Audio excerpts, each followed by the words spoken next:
Hello and welcome to JK study for civil services. मेरे प्यारे बच्चों, मैं आपका कंप्यूटर की फैकल्टी हूं यहाँ।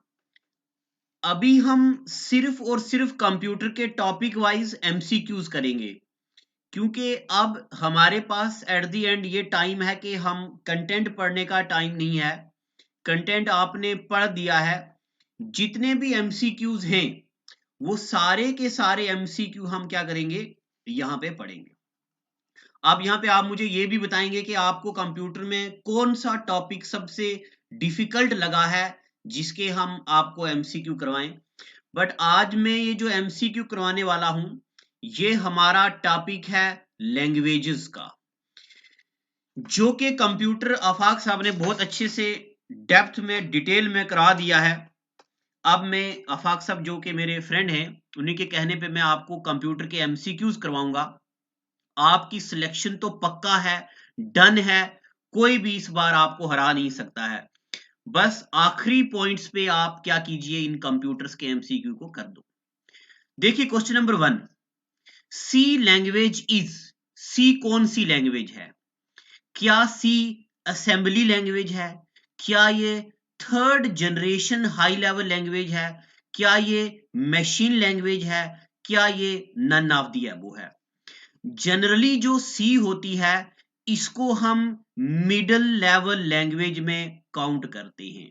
जो सी है वो मिडिल लेवल लैंग्वेज में काउंट की जाती है। बट अब जैसा कि बात आ रही है इस ऑप्शन की, यानी कि यहाँ पे इस क्वेश्चन में जो है इसका आंसर क्या होगा, तो मैं यहाँ की बात आपको बता रहा हूं। देखिए, क्या सी असेंबली लैंग्वेज है? तो सी असेंबली लैंग्वेज तो हरगिज नहीं है, क्योंकि असेंबली लैंग्वेज वो वाली लैंग्वेज होती है जिसमें सिंबल्स यूज किए जाते हैं। क्या सी एक third generation high level language है? तो इसके बारे में अभी हम सोचते हैं। क्या सी एक मशीन लेवल लैंग्वेज है? तो ऐसा हरगिज नहीं है, सी एक मशीन लेवल लैंग्वेज नहीं है। नन ऑफ द अबव भी इसमें ऑप्शन नहीं आएगा, क्योंकि जो सी है ये हाई लेवल लैंग्वेज और लो लेवल लैंग्वेज का इंटरमीडिएट है। इसलिए हम यहां पे जो इसका आंसर होगा, ये third generation high level language, यहां पे इसका आंसर आएगा। तो इसका आंसर क्या आएगा? जो सी लैंग्वेज है वो कौन सी लैंग्वेज है? ये एक थर्ड जनरेशन लैंग्वेज है, हाई लेवल लैंग्वेज। इस ऑप्शन में, यानी कि इस क्वेश्चन में जो इसका आंसर होगा वो यही वाला होगा। कौन सा होगा? Third generation high level language. ठीक है यहां तक। तो इसका आंसर क्या होगा? B part. Question number 2, mnemonics is used in which of the following language? कौन सी लैंग्वेज ऐसी है जिसमें निमोनिक्स यूज होते हैं? तो सबसे पहले तो मैं आपको बता दूं यहां पे निमोनिक्स क्या होता है। देखिए, कंप्यूटर में जो लो लेवल लैंग्वेज होती है, मैं यहां शॉर्ट में लिख रहा हूं लो लेवल लैंग्वेज, ये दो किस्म की होती है। एक होती है मशीन लैंग्वेज और दूसरी होती है असेंबली लैंग्वेज। मैं एक बार फिर से पढ़ के बता देता हूं। यहां मैं लिख रहा हूं low level language. Low level languages दो किस्म की होती हैं। एक इनमें आती है एक इनमें आती है मशीन लेवल लैंग्वेज। एक आती है कौन सी? Machine level language. और दूसरी आती है असेंबली लैंग्वेज। जो मशीन लैंग्वेज है इसमें 0 या 1 यूज होता है, और जो असेंबली लैंग्वेज है इसमें यूज होते हैं कोड्स, और इन कोड्स को हम बोलते निमोनिक्स। MNEMONICS। क्या बोलते हैं इसको? निमोनिक्स बोलते हैं। तो यहां आप मुझे बताइए, mnemonics is used in which of the following language? कौन सी लैंग्वेज में निमोनिक्स यूज होते? तो असेंबली लैंग्वेज में निमोनिक्स यूज होते। कौन सी लैंग्वेज में? असेंबली लैंग्वेज में। तो दूसरे का भी कौन सा आंसर आएगा? B part. दो क्वेश्चन यहां आपको क्लियर हो गए हैं। ठीक है यहां तक। Question number 3, what does Fortran stands for? FORTRAN, Fortran क्या होता है? तो फॉर्ट्रेन के बारे में सबसे पहले तो मैं आपको एक बात बता दूं, ये इसकी फुल फॉर्म होती है फार्मूला ट्रांसलेटर। फॉर्ट्रेन की क्या फुल फॉर्म होती है? Formula translator. हो गया इसका आंसर। अब मैं आपको एक बात और बता दूं मेरे प्यारे बच्चों, जो फॉर्ट्रेन लैंग्वेज है ये फर्स्ट हाई लेवल लैंग्वेज है। फॉर्ट्रेन कौन सी लैंग्वेज है? High level language. ये भी बात याद रख लो। अच्छा, इसका आपको लिखने की जरूरत नहीं है। जितना भी एमसीक्यू मैं आपको यहां पे पढ़ा रहा हूं, आपको ये लिखने की बिल्कुल जरूरत नहीं है। अगर फिर भी आप चाहते हो कि आपके पास ये पीडीएफ फॉर्मेट में मिल जाए, तो आप वीडियो के नीचे कमेंट सेक्शन में बताइएगा। JK study for civil services के ग्रुप्स में या वीडियो के डिस्क्रिप्शन में मैं इसका पीडीएफ भी आपको अवेलेबल करवा दूंगा। तो जो फॉर्ट्रेन है ये कौन सी लैंग्वेज है? High level language. ठीक है, फर्स्ट हाई लेवल लैंग्वेज है और इसको प्रोसीजरल ओरिएंटेड भी बोलते हैं। क्या बोलते हैं इसको? Procedural oriented. अब प्रोसीजरल ओरिएंटेड का मतलब होता है जो सीक्वेंस में चलती हो।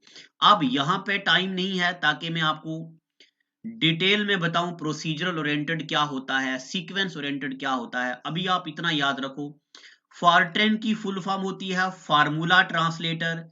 ये हाई लेवल लैंग्वेज है और इनफैक्ट ये फर्स्ट हाई लेवल लैंग्वेज है।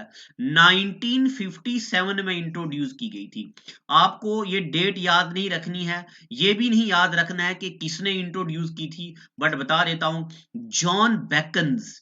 जो हाई लेवल लैंग्वेज है Fortran, it was introduced by John beckons. और इन्होंने ये कहां की थी? आईबीएम में। आईबीएम क्या होता? International business machine. आईबीएम की फुल फॉर्म याद रखनी है, मैं आपको बता दे रहा हूं क्या क्या याद रखना है। पहली हाई लेवल लैंग्वेज कौन सी है? तो फॉर्ट्रेन। ठीक है, नॉलेज के लिए याद रख लो इंट्रोड्यूस कब हुई? 1957, but it will not be asked in exam. किसने इंट्रोड्यूस की? आईबीएम में। आईबीएम में किसने? जॉन बेकन्स ने। आईबीएम की फुल फॉर्म याद रख लो, इंटरनेशनल बिजनेस मशीन।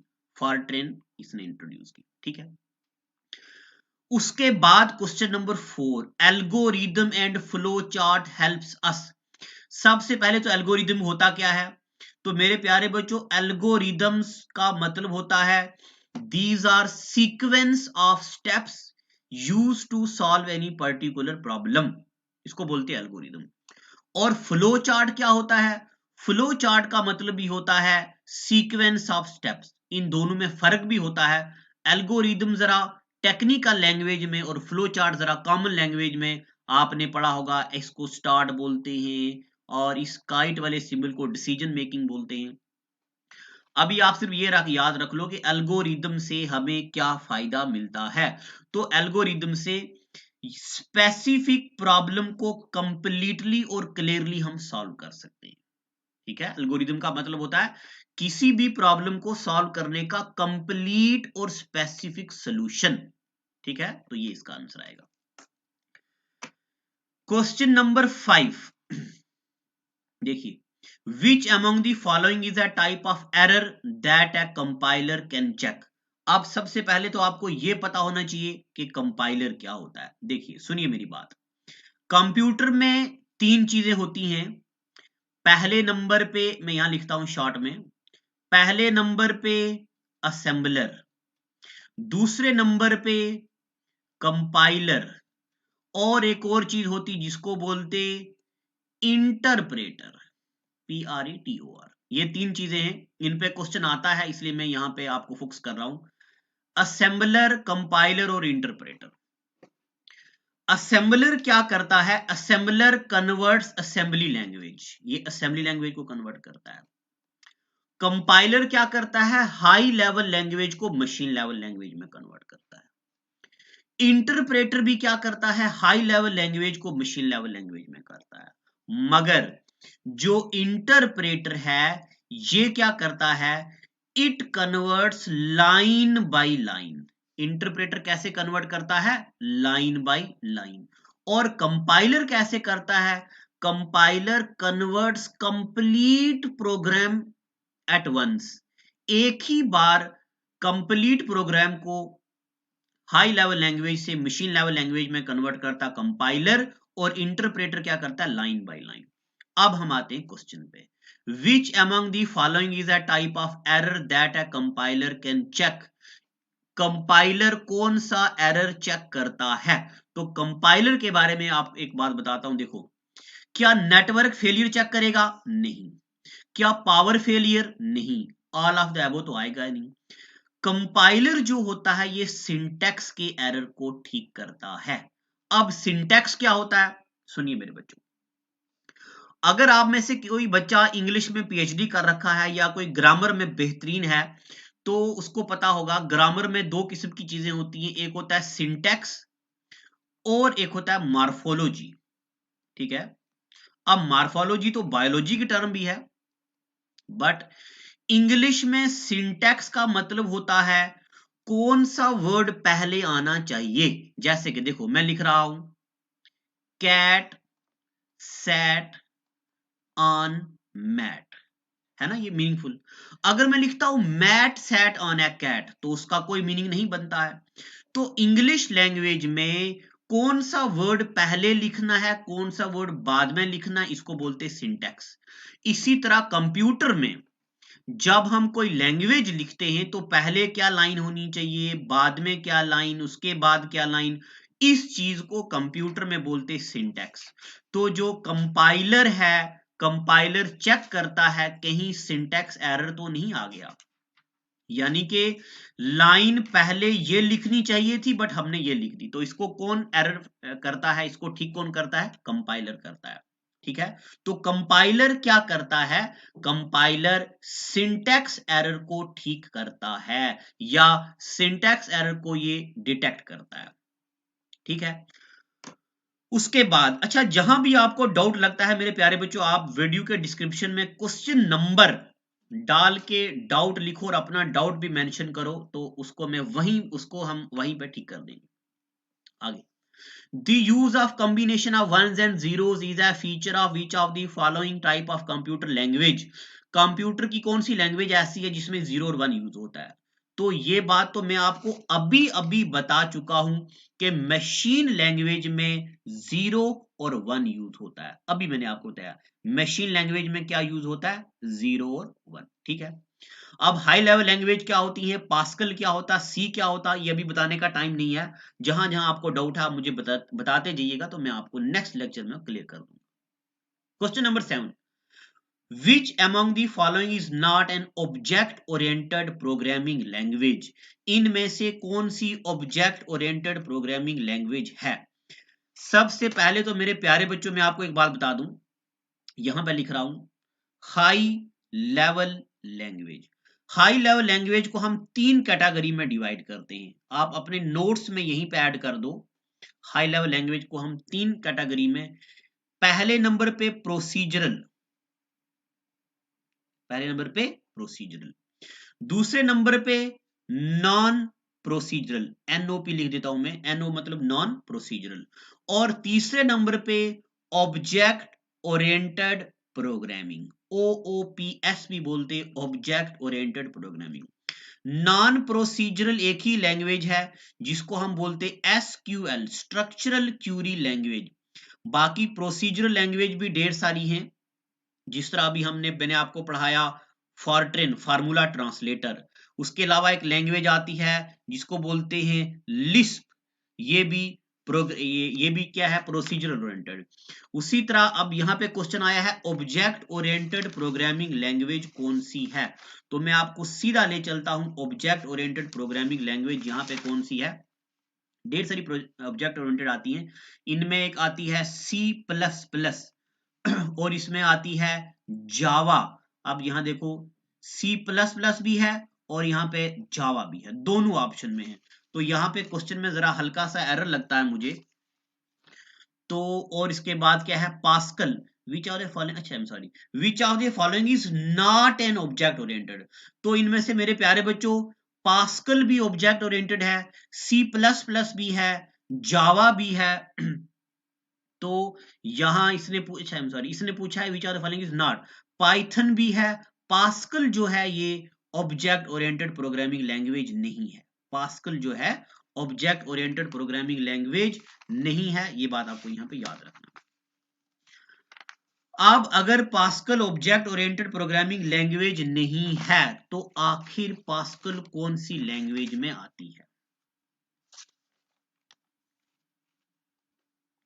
तो जो पास्कल लैंग्वेज है इसको ये आती है प्रोसीजरल ओरिएंटेड। मैं यहां लिख देता हूं, पास्कल लैंग्वेज किस में आती है? प्रोसीजरल में। ठीक है, प्रोसीजरल का मतलब जो लैंग्वेजेस सीक्वेंस में चलती हैं उनको हम बोलते हैं प्रोसीजरल। तो which of the following is not an object oriented? Python भी ऑब्जेक्ट ओरिएंटेड है, जावा भी है, जावा जेकेएसएसबी टीचर के पेपर में भी पूछा हुआ था जावा के बारे में, रूबी भी है, सी प्लस प्लस भी है। तो इसका आंसर क्या आता है? पास्कल। ठीक है, question number 7। Question number 8, C, BASIC, COBOL and Java are example of. बताओ ये किसकी एग्जाम्पल्स हैं? तो अभी अभी मैंने आपको बताया है कि जो जो बेसिक है, कबोल है, ये सारी की सारी हाई लेवल लैंग्वेजेस में आती है। ठीक है, ये सारी क्या है? High level language. अगर आपको पता है कबोल का और बेसिक का, जल्दी नीचे कमेंट सेक्शन में इसका फुल फॉर्म लिखो, BASIC, बेसिक की फुल फॉर्म लिखो और कबोल की फुल फॉर्म लिखो। आपके सिलेबस में है, एक्रोनियम्स और शॉर्टकट एग्जामिनर पूछता है, तो इसका जरा आप मुझे फुल फॉर्म नीचे लिख के बताएंगे। तो अब हम चलते हैं आगे कुछ क्वेश्चंस पे। Question number 9, which language is directly understood by the computer without any translating program? कौन सी लैंग्वेज ऐसी है जो कंप्यूटर डायरेक्टली समझता है? देखो, जो मशीन लेवल लैंग्वेज है इसमें होता है 0 और 1 जिसको हम बाइनरी बोलते हैं, और आपको पता है हर कंप्यूटर जो है वो 0 और 1 को, बाइनरी को डायरेक्टली समझता है। इसलिए जो लैंग्वेज कंप्यूटर को डायरेक्टली समझ आती है उसको बोलते हैं हम मशीन लैंग्वेज। ठीक है, तो इसका आंसर क्या आएगा? A part. Question number 10, the translator program that used in assembly language is called. Assembly language में क्या होता है? प्लस, माइनस, मल्टीप्लाई, डिवाइड, ये ऐसे सिंबल्स यूज होते हैं, इनको बोलते हैं सिंबल्स। तो वो ट्रांसलेटर जो इन सिंबल्स को कन्वर्ट करता है उसको बोलते असेंबलर। क्या बोलते हैं हम? असेंबलर। कंपाइलर और इंटरप्रेटर मैंने अभी आपको बताया, तो ट्रांसलेटर यहां पे कोई भी चीज नहीं होती। There is nothing like translator in computer terminology. Question number 11, bus का क्या मतलब होता है? जनरली ये वाला क्वेश्चन याद, अच्छा आई एम सॉरी, ये बग है। बग का क्या मतलब होता है? तो मेरे प्यारे बच्चों, मैं आपको बता दूं, अगर किसी भी डॉक्यूमेंट में कोई भी एरर, या आई एम सॉरी, किसी भी प्रोग्राम में कोई भी एरर हो जाए, उस एरर को बोलते हैं बग। क्या बोलते हैं? Bug. What does bug means in computer? Bug का मतलब होता है किसी भी प्रोग्राम में कोई एरर हो जाना, फिर हम उसको बोलते हैं डीबग कर देना। तो डीबग का मतलब होता है, डीबग का मतलब होता है एरर को रिमूव कर देना। हमने बड़ी बार सुना होगा, डीबग कर दो प्रोग्राम को, ये डीबगर है। बग का मतलब होता है एरर और डीबग का मतलब होता है एरर को रिमूव कर देना। उसके बाद देखो, मैंने अभी आपको ये होमवर्क दिया था, कोबोल इज एक्रोनियम फॉर। अच्छा, इंग्लिश में, इंग्लिश लैंग्वेज के अंदर देखो दो चीजें होती हैं, आपने बड़ी बार सुना होगा। देखो मैं यहां लिखता हूं SHO। भाई SHO शॉर्ट फॉर्म है, SHO की फुल फॉर्म क्या है? ठीक है ना, ये शॉर्ट फॉर्म है। उसी तरह आपने सुना होगा एड्स, AIDS। हालांकि एड्स भी शॉर्ट फॉर्म है, SHO भी शॉर्ट फॉर्म है, बट ऐसी शॉर्ट फॉर्म जिसको हम अलग अलग लेटर्स ना पढ़े बल्कि कंप्लीट पढ़े, जैसे देखो यहां मैंने पढ़ा कबोल, यहां मैंने पढ़ा एड्स, या मैंने पढ़ा NACO, नैको। ठीक है ना, इसको मैंने कंप्लीट पढ़ा। ऐसी चीजों को इंग्लिश लैंग्वेज में एक्रोनियम बोलते हैं। क्या बोलते हैं? एक्रोनियम। थोड़ा बहुत बाकी सब्जेक्टों का भी ज्ञान हो जाए यहां पे, क्या बोलते हैं इनको? एक्रोनियम बोलते हैं। पॉलिश करने चाहिए हमारे जितने भी हमारे हुनर्स हैं, चाहे इंग्लिश हो, चाहे कंप्यूटर हो, ग्रामर हो, कोई भी हो, तो हमें अपने हुनर्स को पॉलिश करना चाहिए। वो एक शेर, एक कहावत भी है कि फलदार के नसीब में है पत्थर की चोट, गर नहीं हौसला तो बेसमर ही रहो। यानी कि अगर आपके अंदर कुछ है तो आपको चोट भी लग सकती है, और अगर आपके अंदर कुछ नहीं है तो आपको कोई पत्थर क्यों मारेगा। उसी टहनी को पत्थर मारा जाता है जिसके साथ फल लगा होता है। तो हमें सारे अपने हुनर्स को पॉलिश करना चाहिए। तो ऐसी चीज को बोलते हैं एक्रोनियम्स। क्या बोलते हैं? एक्रोनियम। तो यहाँ पे है कबोल किसका एक्रोनियम है, यानी कि कबोल की फुल फॉर्म पूछ रहा है एग्जामिनर। तो कबोल की फुल फॉर्म क्या है? Common business oriented language. क्या है? Common business oriented language. पहला ही ऑप्शन यहाँ पे ठीक हो गया। उसके अलावा देखिए, high level language is also called, high level language का दूसरा नाम क्या है? मेरे प्यारे बच्चों, जितनी हाई लेवल लैंग्वेजेस हैं प्रॉब्लम ओरिएंटेड लैंग्वेज हैं, यानी कि उसमें हम प्रॉब्लम को इजीली हम फाइंड कर सकते हैं। बिल्कुल सही जवाब। ठीक है, बिजनेस ओरिएंटेड लैंग्वेज भी बोलते हैं इनको, मैथमेटिकली ओरिएंटेड लैंग्वेज भी बोलते हैं इनको। इन अदर वर्ड्स इसका आंसर आएगा ऑल ऑफ द अबव। इसका आंसर क्या आएगा? ऑल ऑफ द अबव आएगा। ठीक है मेरे प्यारे बच्चों, पीडीएफ आपको इसका मिल जाएगा, मगर पीडीएफ में आंसर नहीं होंगे। आप वीडियो को पूरा देखिएगा आंसर्स को मार्क करने के लिए। अभी तो आप सिर्फ वीडियो एंजॉय करो, अब एग्जाम आ रहा है तो अब जरूरत नहीं है प्रिंट निकालने की या इन सब चीजों को पढ़ने की, सिर्फ पीडीएफ सुनते चले जाओ और एग्जाम में आपको ये काम आएंगे। अगला, the code for a web page is written using, web page का कोड हम किस पे लिखते हैं? तो मेरे प्यारे बच्चों, जिस तरह लैंग्वेजेस एक होती है लो लेवल, एक होता है हाई लेवल, उसी तरह हाई लेवल लैंग्वेजेस में मैंने अभी आपको बताया प्रोसीजरल ओरिएंटेड, नॉन प्रोसीजरल और ऑब्जेक्ट ओरिएंटेड। मगर कुछ लैंग्वेजेस ऐसी होती हैं जिनसे हम वेबसाइट बनाते हैं, ऐसी लैंग्वेजेस को बोलते स्क्रिप्टिंग लैंग्वेज। क्या बोलते हैं हम? Scripting language. और स्क्रिप्टिंग लैंग्वेज की बेस्ट एग्जांपल है HTML। तो इसका आंसर क्या आएगा? दी code for web page. Web page जो होता है वो हम राइट करते हैं कौन सी लैंग्वेज में? कौन सी लैंग्वेज में लिखते हैं हम कोड्स को? तो हम लिखते हैं वेब पेज किसमें लिखते हैं? HTML। अब जल्दी जल्दी मुझे HTML का फुल फॉर्म कमेंट सेक्शन में लिख के बताओ। HTML, इससे आपको रिवाइज भी हो जाएगा। ठीक है, उसके बाद देखिए, which among the following is correct about machine language. Machine language के लिए कौन सी स्टेटमेंट करेक्ट है? अब ये क्वेश्चन मैं आप पे छोड़ता हूं, आप मुझे इसका आंसर नीचे कमेंट सेक्शन में बताएंगे और नीचे लिखेंगे क्वेश्चन नंबर 15। ऐसे मुझे पता नहीं चलेगा ना आपने किस क्वेश्चन का आंसर दिया है। आप बच्चे नीचे लिखेंगे क्वेश्चन नंबर 15 आंसर, ए पार्ट होगा, बी पार्ट होगा, सी होगा या डी होगा, क्या होगा? क्योंकि मैं चाहता हूं आप बच्चे इसको पढ़ो, फुल इंग्लिश को एक बार आप अंडरस्टैंड करने की कोशिश करो, फिर नेक्स्ट लेक्चर में मैं इसका आंसर आपको दूंगा। Question number 16, which type of error is an algorithm that causes incorrect result? इनमें से कौन सा एरर ऐसा है जो एल्गोरिदम एरर है और जिससे क्या होगा? रिजल्ट में एरर हो जाएगा। थोड़ा सा क्वेश्चन डिफिकल्ट है, बट सुनिए मेरी बात सुनिए। अगर सिंटैक्स में एरर होगा तो कंपाइलर खुद ही पता कर देगा कि भाई लिखने में गलती आ गई। अगर मशीन एरर है, मशीन एरर का मतलब होता है कंप्यूटर में एरर हो गया। कंपाइलर एरर, सिंटैक्स एरर नहीं जो है, which type error? Algorithm error.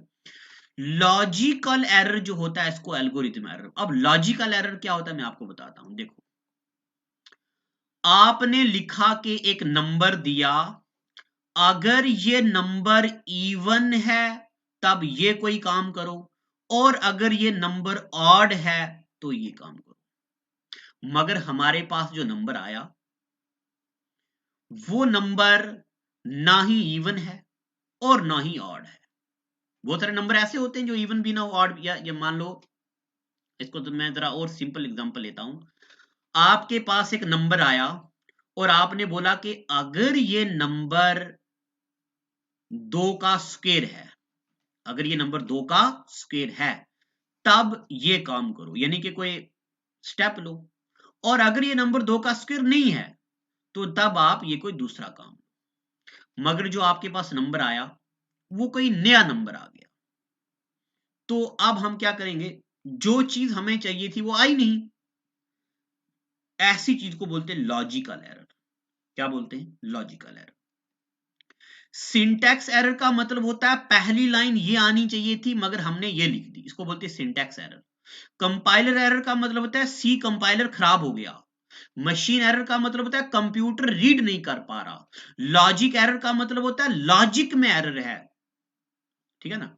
तो which type of error is an algorithmic error? Algorithm का जो एरर होता है वो कौन सा होता है? वो लॉजिक एरर होता है। अगर ये पूछता कंपाइलर एरर कौन सा होता है, तो कंपाइलर का एरर सिंटैक्स एरर होता है, जो हमने पिछले क्वेश्चन में पढ़ा है।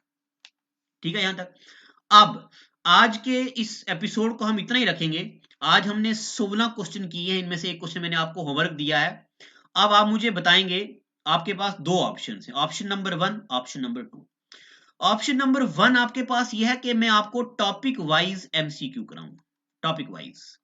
टॉपिक वाइज यानी कि लैंग्वेज बेस पे, डीबीएमएस पे बेस, नंबर सिस्टम पे बेस, सॉफ्टवेयर पे बेस, इनपुट आउटपुट पे बेस, हार्डवेयर पे बेस। एक ये टॉपिक। ऑप्शन नंबर 2 है मैं आपको प्रीवियस ईयर पेपर सॉल्व कराऊं, और ये प्रीवियस ईयर पेपर ज्यादातर बैंकिंग के होंगे, क्योंकि बैंकिंग में जरा हाई लेवल का कंप्यूटर पूछा जाता है। या अगर आप चाहते हो तो मैं आपको एसएससी के भी क्वेश्चन कराऊंगा, बट बैंकिंग के आपके लिए ज्यादा फायदेमंद रहेंगे। तो आप कमेंट सेक्शन में बताइएगा टॉपिक वाइज या ये, जिस पे ज्यादा कमेंट होंगे उसी हिसाब से मैनेजमेंट डिसाइड करेगी, और फिर मैं भी उसी हिसाब से वीडियो बना पाऊंगा। आज के लिए इतना ही। Thank you and God bless.